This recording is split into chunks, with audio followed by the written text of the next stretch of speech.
नमस्कार दोस्तों इस वीडियो में मैं आपको बताने वाला हूं आज सेबी की तरफ से एक नई अपडेट है जो विकास त्रिपाठी जी द्वारा आपको इस वीडियो में दी गई और साथ में पल्स भवन में इस बार उमा देवी जी भी उपस्थित हुई। उमा देवी जी कौन है ये मैं आपको बता देता हूं कि उमा देवी जी ने हजारों आंदोलन किए हैं और वे हजारों आंदोलन किए हैं शिक्षा मित्रों के लिए। लखनऊ में विधानसभा के सामने बहुत बड़ा आंदोलन किया था, वहाँ पर अपने सर को भी मुंडवा लिया था मगर सरकार ने नहीं सुनी, सरकार ने उनकी बातों को नहीं मांगा और हजारों आंदोलन करते हुए आज उमा देवी का नाम है। बहुत प्रताड़ित किया है प्रशासन ने उमा देवी को और आज पल्स पीड़ित निवेशकों के हक की लड़ाई में शामिल हुई है और पल्स भवन कानपुर में विकास त्रिपाठी जी की इस मीटिंग में पहुंची है, जहां पर कुछ शब्द मैं उमा देवी जी के भी आपको सुनाऊंगा और साथ में जो सेबी की तरफ से कुछ अपडेट है नहीं वो आप विकास त्रिपाठी जी के मुख से सुन लीजिए। इस वीडियो को आप पूरा देखिएगा और वीडियो पसंद आए तो वीडियो को लाइक शेयर और सब्सक्राइब करना मत भूलिएगा। तो आइए दोस्तों वीडियो शुरू करते हैं। आपके नाम को दोहराया जाए, कोई कलंकित शब्दों में नाम आपको दोहराए, इस चीज को याद करते हुए और सभी यहाँ उपस्थित मेरे से बड़े भी हैं लोग, सभी को प्रणाम करते हुए जो छोटे हैं उनको शुभ आशीर्वाद देते हुए बहनों को स्पेशली दूंगी कि बेचारी अपने घर गिरफ्ती दुनिया जमाना छोड़ करके तानाशाही घर और समाज का दोनों का त्याग करके इस मैदान में खड़ी है, अपने साथ कंधे से कंधा को मिलाने के लिए उनके लिए विशेष आभार प्रकट करूंगी। और इसी के साथ हम लोग बैठ जाएंगे जो हमने पीछे से इतना गड्ढा खोदा है और खोद के हम लोग कहीं चले जाए तो आंधी उंगड़ लड़के बच्चे वो फिर माटी डाल देंगे कि नहीं? कभी इस चीज को कल्पना कीजिए। कुछ नहीं होगा तो पड़ोसी ही डाल देगा, कहेगा देखो गड्ढा है इसी में कूड़ा डाल दिया। तो जो हमने 3 साल से गड्ढा खोदा है वो पूर्ण दिया जाएगा इन 2 महीनों में और जो हमारी मेहनत थी वो बेकार चली जाएगी, उसको समाप्त न होने देना। अगर अपनी लड़ाई को जिंदा हम लोगों को रखना है, आप लोगों से विचार अभी हम लेंगे, सभी लोग विचार रखेंगे कि ये 2 महीने हम न्यूज़पेपर पे टीवी पर कैसे आए बिना लाठी खाए, क्योंकि पैसा हमें लेना लाठी नहीं लेती है, क्योंकि लाठी का नंबर आता है तो पीछे 10 आदमी भी नहीं बचते। ये अभी हमने दिल्ली में जब गिरफ्तार हुए थे तो मैंने देख लिया था। इस वजह से बहुत लोगों के फोन आते हैं, रेल रोक दो, हाईवे जाम कर दो। शायद उनको ये नहीं मालूम होगा आचार संहिता क्या होती है, धारा 144 क्या होती है। इसलिए अनजान बन के या जानबूझकर हमको फंसाने के लिए ये काम करने के लिए उन्होंने ये इस प्रकार का आईपीओ बहुत चल रहा है और कहीं दूर का व्यक्ति नहीं, हमारे घाटमपुर के ही है महेश पटेल।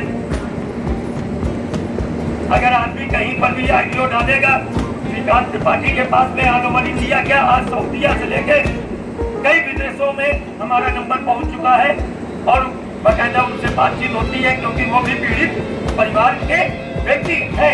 और अगर मैंने संकल्प लिया है हर व्यक्ति का पैसा दिलाने का, वो चाहे विदेश में हो चाहे अपने देश में, आखिरी निवेशक तक ये विकास त्रिपाठी का संकल्प है कि पैसा दिलाकर ही चैन की नींद सोएगा। पर मैं बात करता हूँ, जो मेरे लोकल बंदे भाई होते हैं, मैं थोड़ा उनसे निराश होता हूँ कि व्यक्ति 10-11 किलोमीटर दूर आज 1 घंटा नहीं दे सकता है, इसलिए मैं नाराजगी।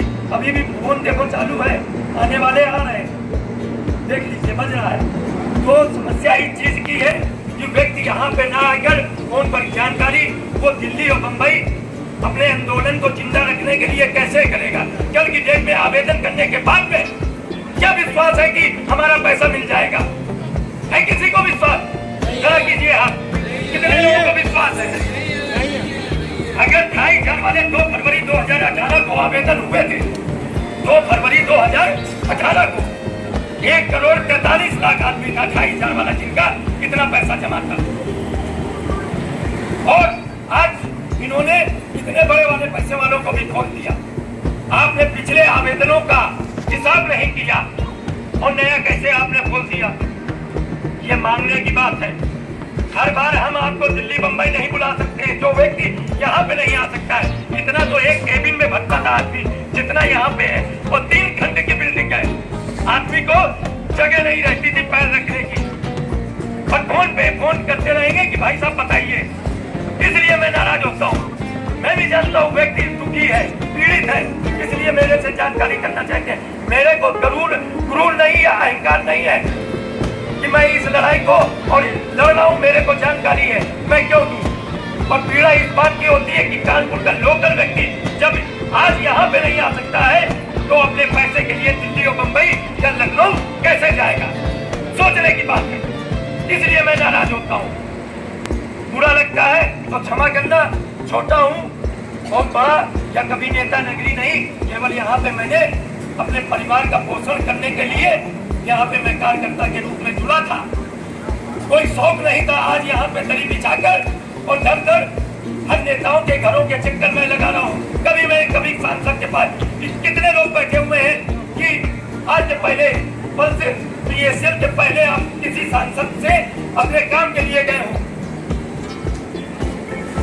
किसी सांसद के पास गए हो? सही बताइए। मैं तो कभी नहीं गया, पर मजबूरी में जाना पड़ा क्योंकि ये बात आज हमारी नेशनल लेवल की है, राष्ट्रीय मुद्दा है।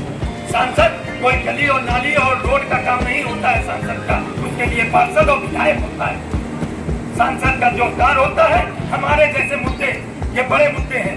6 करोड़ जनता आज मर रही है, और ऐसे ही कई कंपनियां हैं जो जिन्होंने भारत सरकार, कोई भी राज्य, कोई भी पार्टी की सरकार रही हो, पर भारत सरकार ने उन कंपनियों को लाइसेंस दिया था। कोई गलत नहीं थी, और गलत थी तो आपने क्यों 1 साल, 2 साल, 3 साल के बाद में बंद कर क्यों नहीं किया? 30 साल, 35 साल, 40 साल के बाद में आपको क्यों होश आया? ये सोचने का विषय है। चाहे कोई भी गवर्नमेंट हो, किसी पार्टी की हो, हमें इस चीज का मतलब नहीं है। और आज बोला जाता है नेता बनना मजबूरी में नेतागिरी, और ये आज यहाँ पे माइक पकड़ के यहाँ पे बोलना पड़ रहा है। अगर किसी का पैसा ना पता होता, हमारे कहने पे कौन मेरे घर आ गया? होली तक मैं नहीं आया, कोई आया होली में? यहाँ पे क्यों आते हैं? क्योंकि यहाँ पर एक ऑफिस है और हम आप पीड़ित हैं। हमारा भी फंसा है, आपका भी फंसा है, और उसके लड़ाई के लिए एकता बनाकर और आगे की जानकारी और कैसे आगे संघर्ष किया जाए, उसके लिए यहाँ पर कार्य योजनाएं, उस पर चर्चाएं होती है, इस वजह से आता है। बाकी सब लोग अपने अपने मतलब के लिए आते हैं, कोई किसी के ऊपर एहसान नहीं करता है। मैं भी अपने मतलब के लिए हूँ, क्योंकि अकेले मैं भी नहीं लड़ पाऊंगा। अगर आपका साथ होगा तो मेरा भी निकलेगा, तो आपका भी निकलेगा। गलत कह रहे हो तो बताइए। इसलिए कोई किसी के ऊपर एहसान ना दिखाए कि भाई साहब आपके कार्यक्रम में गए थे। ये हमारा पर्सनल कोई कार्यक्रम नहीं है। आगे मैं अभी आप सारे लोगों से एक व्यक्ति से विचार और सुझाव कैसे आगे इस लड़ाई को किया जाए, क्योंकि जिंदा रहना है तो ये तो अपना नेतागिरी कर रहे हैं। हम लोगों को ऐसे मोड़ पे छोड़ दिया कि वह साइड ऐसे घुमा थी, ऐसे घुमा थी। 2:30 बज गया, 3 बज गया, सुबेरा हो गया, छुट्टी लगी, 8 बजे उठे तो भी घूम रही है। तो क्या हम केवल इसी को घूमते हुए कंप्यूटर को देखते रहे? ये सरकार का बहुत बड़ा लालीपाप है। बाकी अगर आपका संघर्ष और साथ बना रहा तो ये जो उन्होंने बोला है ऑफलाइन और ऑफिस के माध्यम से अगर साथ बना रहा और जीवित रहे तो ये समझ लीजिए काम होगा। उसमें कोई परहेज नहीं करना है। बाकी जिनके पास, फिर मैं पूरा बोल रहा हूँ, जिनके पास पेपर कंप्लीट हो ऑनलाइन आवेदन करें।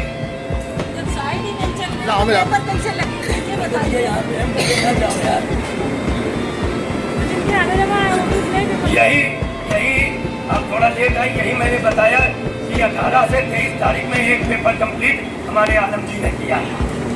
तो दिक्कत ये है, जितने हो रहे हैं आवेदन होंगे, और आवेदन होने के बाद में साथ न छोड़ना, क्योंकि पैसा भी नहीं आया।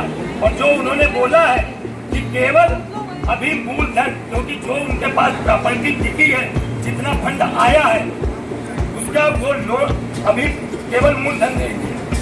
उसके बाद में, क्योंकि कुछ लोग ये भी बोल रहे हैं, विकास त्रिपाठी ये बोल रहे हैं, अरे विकास त्रिपाठी कौन अपनी जेब से दे रहे भाई? ये जो उनकी साइड में पड़ा हुआ है, कि जो प्रेस में पब्लिक के आ रहे हैं कि अभी हमारा पैसा ही पैसा मिलेगा कि ब्याज भी मिलेगा, कि ब्याज सहित पूरा पैसा मिलेगा, तो उन्होंने साफ कहा है कि अभी हमारे पास जो फंड आया है उसका हम मूलधन अभी देंगे, ये सेबी ने बोला है और ये सेबी की साइड में भी पड़ा हुआ है। तो और उसके बाद में जैसे जैसे जमीनें वो बेच पाएंगे वैसे वैसे आपके खाते में पैसा डालेंगे, ये उन्होंने बोला, हमने नहीं भी। एक बात, और ये लिखित में भी उनकी साइड में भी पड़ा हुआ है। दूसरा, चलो अभी फिर हम एक बार बोलेंगे क्योंकि कुछ लोग बाद में आए हैं। कल हमारे विश्राम जी